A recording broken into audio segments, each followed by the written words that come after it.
नमस्कार, D focus में आपका स्वागत है। मैं हूं हिमांशु। एक नए दर्द, एक नए स्टोरी के साथ आज फिर से आपके सामने रूबरू हुआ हूं। बोकारो स्टील सिटी, ये स्टील कारखाना जहां पर पूरे देश से लोग आकर काम किया करते हैं और जब काम करते करते उनकी उम्र ढल जाती है, 60-62 साल के हो जाते हैं और वो जब रिटायर हो जाया करते हैं तो यही बोकारो स्टील सिटी उन्हें रहने के लिए एक आशियाना देता है, लीज पर क्वार्टर देता है जहां पर वो रिटायरमेंट के बाद अपने परिवार बच्चों के साथ शांति से गुजर कर पाए, इसलिए उन्हें ये क्वार्टर आवंटित किया जाता है। लेकिन जब ये क्वार्टर आवंटित किया जाता है और अपने आशियाने पर वही बीएसएल एम्प्लॉय जब पहुंचते हैं तो वो क्वार्टर किसी दूसरे व्यक्ति के कब्जे में रहता है। इसे देखकर उनके दिल पे क्या बीतता होगा ये आप समझ सकते हैं, क्योंकि बोकारो स्टील सिटी में बहुत ऐसे कर्मचारी रहते हैं जिनके क्वार्टरों पे कब्जा हो गया है। आपको याद होगा कई साल पहले बोकारो के विधायक ने एक मुद्दा उठाया था कि बोकारो स्टील सिटी में नगर सेवा भवन के द्वारा क्वार्टर खेला जाता है और क्वार्टर का एक बहुत बड़ा माफिया तंत्र यहाँ काम कर रहा है। ये हम नहीं कह रहे हैं, ये बोकारो के विधायक श्री बृंची नारायण ने एक प्रेस कॉन्फ्रेंस के माध्यम से कहा था। लेकिन आज हम जिस शख्सियत से आपको रूबरू कराने जा रहे हैं वो शख्सियत किसी भी राजनीतिक पार्टी के नहीं है, किसी भी सामाजिक दल के नहीं है। वो व्यक्ति करीबन 62 साल तक बोकारो स्टील सिटी में अपने बोकारो स्टील प्लांट में उन्होंने काम किया है। जब उनकी सेवा समाप्त हो जाती है तो यही बोकारो स्टील प्लांट उन्हें एक क्वार्टर आवंटित करता है, जिस क्वार्टर पर जब वो पहुंचते हैं तो वहाँ कुछ लोगों ने उनके क्वार्टर को कब्जा करके रखा है। उसे देखने के बाद वो घबराते हैं, डर सा जाते हैं कि उनकी ज़िंदगी की जितनी भी कमाई थी, इस कमाई को उन्होंने क्वार्टर में लगाकर एक आशियाने की तलाश में बीएसएल प्रबंधन से गुहार लगाई थी। जब बीएसएल प्रबंधन ने उन्हें ये क्वार्टर दिलाया और क्वार्टर मिलने के बाद जब वो उस जगह पे जाते हैं तो उसे देखकर वो काफ़ी मर्माहत होते हैं। उसके बाद वो नगर सेवा भवन लगातार जाते हैं और नगर सेवा भवन में अधिकारियों से गुहार लगाते हैं कि साहब आपने जो क्वार्टर मुझे आवंटन किया है उस क्वार्टर पर किसी और लोगों का कब्जा है।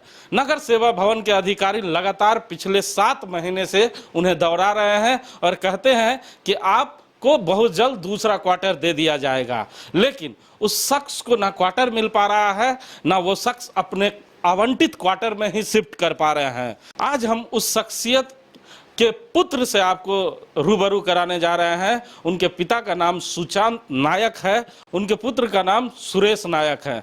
इस समय सुरेश जी हमारे स्टूडियो में हैं। सीधे चलिए हम सुरेश जी से आपको बात कराते हैं। तो सुरेश जी हमारे साथ हैं इस वक्त। सुरेश जी, आपका स्वागत है डी फोकस चैनल में। बताएं कि क्या क्या हुआ और कैसे कैसे आपके पिता कब रिटायर हुए, उसके बाद क्या क्या सिलसिला चला। सर 2013 में हमारे पापा रिटायर हुए, मार्च महीना में रिटायरमेंट होने के बाद हम लोगों ने बहुत दिन तक उस क्वार्टर में रहा, जिसका ग्रेच्यू वगैरह कट रहा था।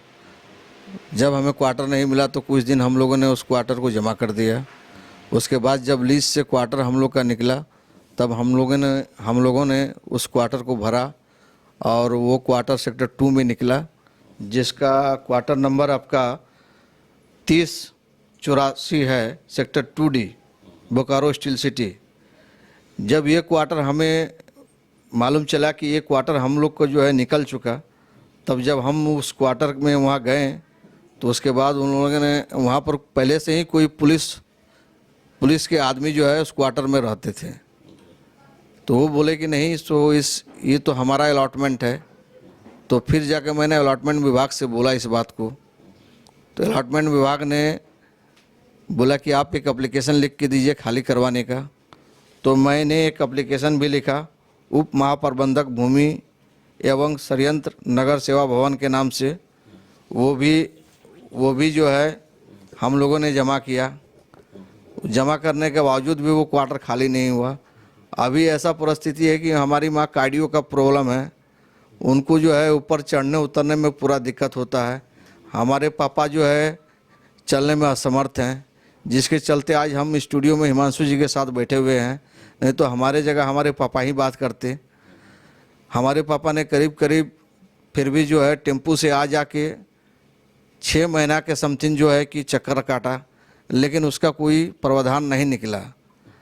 अब हम यह जानना चाहते हैं कि जो क्वार्टर हमारे पापा के नाम पर अलॉटमेंट हुआ है वो हमें क्यों नहीं दिया जा रहा है, और अगर उसमें पहले से ही किसी का अलॉटमेंट था तो उस लिस्ट को अलॉटमेंट की थी में क्यों डाला गया। हमें 7 क्वार्टर चुनकर भरने का जो दिया गया था वो हम लोगों ने भरा।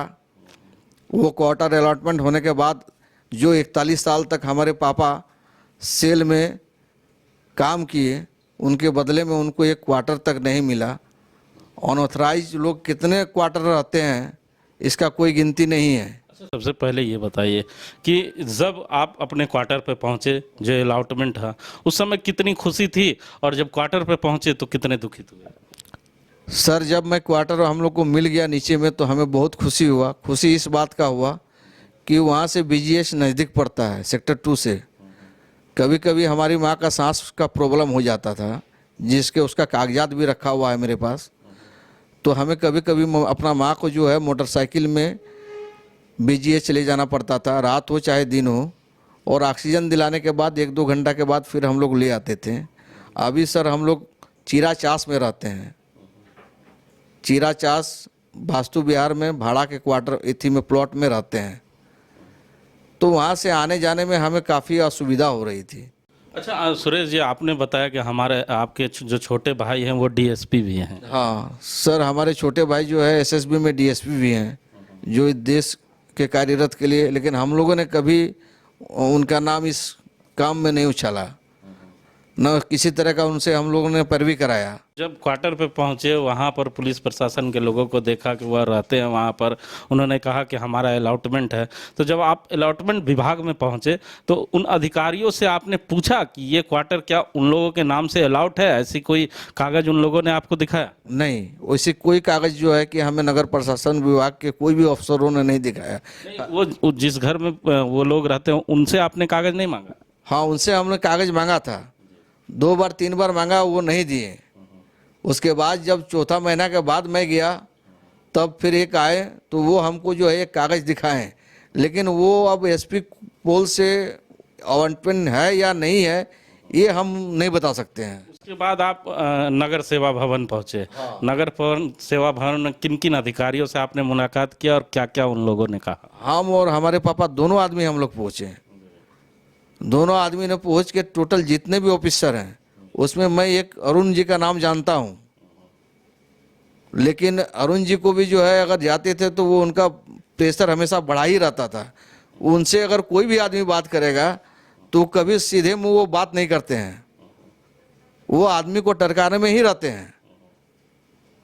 प्रॉब्लम वहाँ सबसे बड़ी प्रॉब्लम तो यह है कि ना वहाँ किसी का टाइम है कि किस टाइम पर कोई ऑफिसर आवे, ना आने का टाइम है ना जाने का टाइम है। तो BSL में जो नगर सेवा भवन है वहाँ अधिकारी टाइम से नहीं आते? नहीं आते हैं, एकदम नहीं। ये कैसे आपका? हम वहाँ से बहुत बार निकल गए हैं, रिटर्न आए हुए हैं।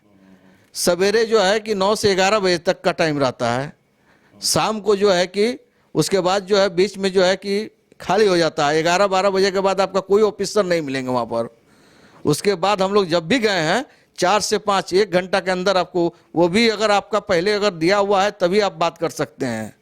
अच्छा, तो जब आप नगर सेवा भवन पहुंचे, अरुण जी से मिले और बड़े अधिकारियों से मिले, तो बड़े अधिकारियों ने क्या कहा आपको? उन लोगों ने खाली आश्वासन ही दिया, आश्वासन? बस वो खाली मुंह में आश्वासन ही दिए।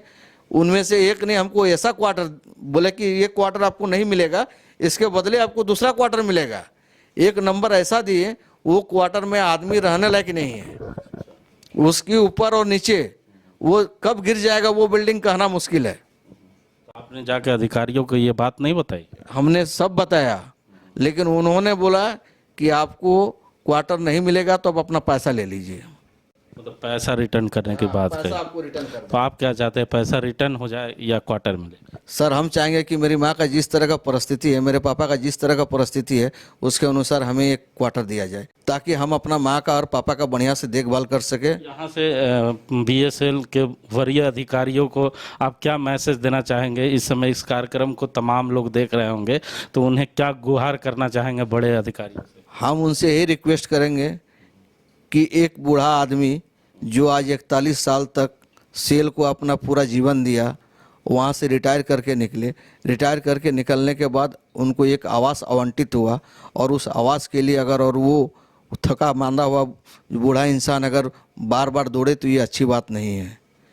इसलिए हम उनसे रिक्वेस्ट करेंगे कि आप जो है उनका काम को, उनके कार्य को, उनको रहने के लिए कम से कम एक आवास आप ज़रूर दे दें।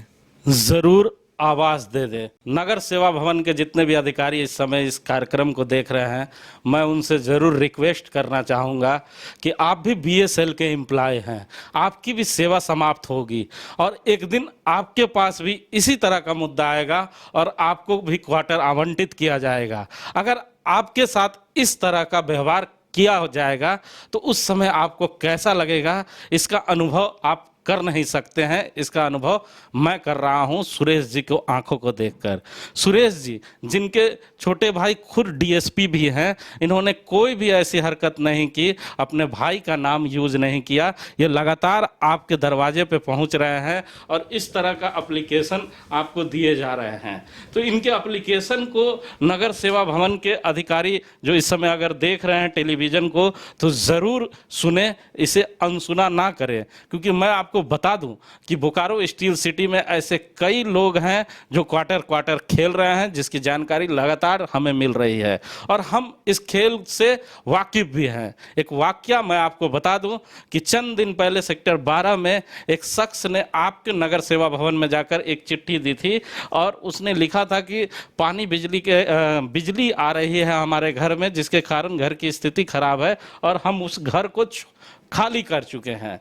जैसे ही ये सूचना नगर प्रशासन भवन में उस व्यक्ति ने एप्लीकेशन के माध्यम से दी, उसके दूसरे दिन ही उसके घर का ताला टूट जाता है और वहाँ नगर प्रशासन के द्वारा जो एजेंट टाइप के लोग घूम रहे हैं वो उस घर पे कब्जा कर लेते हैं।